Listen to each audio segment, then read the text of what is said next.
साथियों नमस्कार। साला दर्पण पर मुख्यमंत्री राष्ट्रीय योजना की लास्ट डेट 7 मार्च कर दी गई है।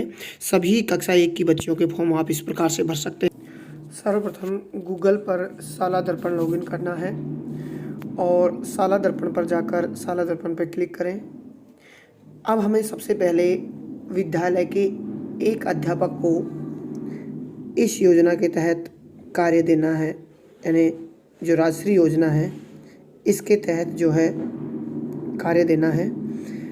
फिर हम लॉगिन करके देखिए किस प्रकार से हम विद्यालय के एक अध्यापक को इस प्रकार से हमने साला दर्पण लॉगिन किया और साला दर्पण लॉगिन करते ही हमको एक मेन फ्रंट हमारे विद्यालय का साला दर्पण खुलेगा।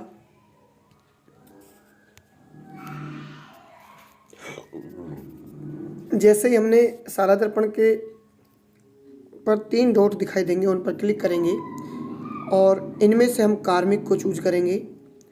कार्मिक में जाकर सीधा सा वर्क इंचार्ज मैपिंग को क्लिक करेंगे और यहाँ पर सेलेक्ट रोल यानी राजश्री इंचार्ज के लिए करेंगे हम, और इसके बाद में सेलेक्ट इंचार्ज जो अध्यापक का नाम है उनमें से किसको हम देना चाहते हैं उसको सेलेक्ट कर लेंगे और इसके बाद में ऐड और ओके कर देंगे। सक्सेसफुली हो जाएगा।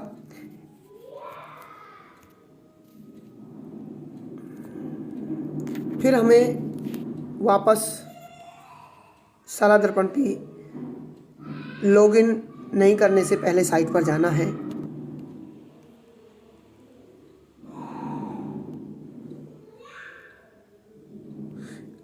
यहाँ हम डेस्कटॉप साइट पे इसको कर लेते हैं ताकि देखने में हमें सुविधा रहेगी। देखिए ये जो राजश्री योजना है, इस राजश्री योजना को ही हमें क्लिक करना है। राजश्री योजना पर आपके सामने इस प्रकार से राजश्री योजना के ऊपर क्लिक करेंगे, हमारे सामने ये पेज खुलेगा, वेलकम टू राजश्री। अब हमें देखना है कि लॉगिन राजश्री इंचार्ज, यानी हमने जिसको इंचार्ज बनाया है। अब सबसे पहले स्कूल कोड, स्कूल आईडी डलेगी यहाँ पर, और इसके बाद में जिसको हमने इंचार्ज बनाया है उनकी खुद की स्टाफ कॉर्नर की आईडी और पासवर्ड लगा के, और जो है हमें यहाँ पर लॉगिन करना है। और इस प्रकार से हम लॉगिन करेंगे। लॉगिन करने के साथ ही हमारे सामने एक पेज ओपन होता है। यहाँ अगर हमने हमारे विद्यालय के जो कक्षा 1 की बच्चियां हैं उनका प्रपत्र 5 और प्रपत्र 9 अपडेट कर दिया है तो हमारे सामने इनकी संख्या आ जाएगी कि कितनी संख्या हमारे विद्यालय की जो है टोटल संख्या 6 है। टोटल एप्लीकेशन फील्ड यानी भरा हुआ कितना 1 है। टोटल एप्लीकेशन पेंडिंग में 5 है। तो इस प्रकार से हमारे सामने ये जो आएगा, इसको लेके अगर हम बात करें, ये सारी चीज़ें हमें हमारे इस डेस्कटॉप साइट पर दिखाई देंगी। और ये जो हमारे सामने 3 बार दिखाई दे रहे हैं, इनको हमें क्लिक करना है। डैशबोर्ड, सबसे पहले डैशबोर्ड को हम चूज करेंगे। डैशबोर्ड हमारे सामने ये आ जाएगा। इस प्रकार से हमारे सामने डैशबोर्ड खुलेगा और इस डैशबोर्ड पर मैं आपको बताना चाह रहा था कि सबसे पहले ऊपर ही ऊपर टोटल एलिजिबल गर्ल्स यानी 6 हैं हमारे विद्यालय में, और अगर ये संख्या नहीं आती हमारे सामने तो सबसे पहले हमें साला दर्पण पर जाकर और प्रपत्र 9 और प्रपत्र 5 की पूर्ति करनी पड़ेगी। जैसे ही आप प्रपत्र 5 और 9 की पूर्ति करेंगे तो सीधा सा आपको यहाँ पर संख्या देखने को मिलेगी, यानी उन बच्चों की संख्या देखने को मिलेगी जिनका जन्म 1 जून 2016 के बाद में हुआ है और जिनकी 2 किस्तें आ चुकी हैं। उनको तीसरी किस्त के रूप में हमें यहाँ पर ऑनलाइन आवेदन करना है।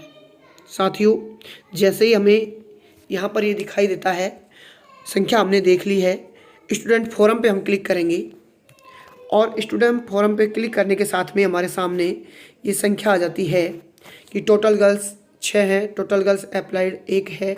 जितने हमने फॉर्म भर दिए हैं और ये सारे के सारे total girls by PO locked PO द्वारा होगा, पीओ द्वारा इनको रिजेक्टेड किया जाएगा या वेरीफाई किया जाएगा, ये सारी चीज़ें हमारे सामने आएंगी।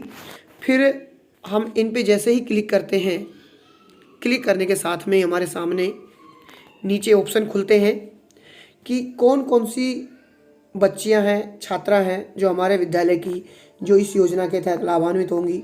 तो ये जिस प्रकार से आपको 6 संख्या में दिखाई दे रही होंगी और इनका हमें व्यू फिल का जो आपको दिखाई दे रहा है, इसे क्लिक करके और इनका फॉर्म भरना है।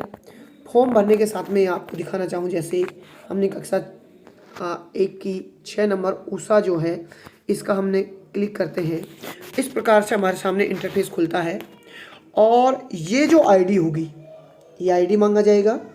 ये मैंने पहले आईडी ले ली है क्योंकि आईडी प्राप्त करने के लिए हमें जो देखना है वो माता के जन आधार को हम डालेंगे तो हमें ये आईडी प्राप्त हो जाएगी। इस प्रकार से ये भरते हुए पूरा का पूरा फॉर्म जो पेंडिंग दिखा रहा है उसको कंप्लीट करना है और कंप्लीट करने के बाद में अंतिम सेव एप्लीकेशन पर क्लिक करके और इस प्रकार से ये फॉर्म सेव हो जाएगा। इस प्रकार से हम बच्चों के जो है ये फॉर्म भर सकते हैं। तो अभी हमने देखा, जैसे मैं आपको दिखाना चाहता हूँ कि किस प्रकार से हम ये नंबर जो आते हैं इनको लेंगे। तो नोट एप्लीकेंट देखिए, नोट अपडेट येट, यानी इसको अपडेट करने के लिए सबसे पहले हमें क्या करना होगा, या तो एंटर चाइल्ड PCTC ID या फिर नहीं है तो गेट PCTC ID करके यहाँ पे क्लिक करके और हमारे सामने 3 इंटरफेस खुलेंगे कि हम किस किस से bye mother's Jan Aadhaar, bye mother's आधार और बाय मदर्स मोबाइल, यानी माता जी का मोबाइल नंबर होना चाहिए, आधार होना चाहिए, आधार नंबर और जन आधार नंबर, यहाँ से हम इनको चूज करेंगे। ऐसे मैंने जन आधार को चूज किया और इसके बाद में इनके जन आधार नंबर डालेंगे और बच्ची की डेट ऑफ बर्थ डालेंगे और गेट डाटा फ्रॉम PCTS इस पर क्लिक करेंगे तो हमारे सामने ये नंबर हमारे आएंगे। इनको हम एक नोट कर लेंगे और फिर से जाकर इसको दोबारा से फॉर्म सबमिट कर पाएंगे। इस प्रकार से हम फॉर्म को सबमिट कर देंगे।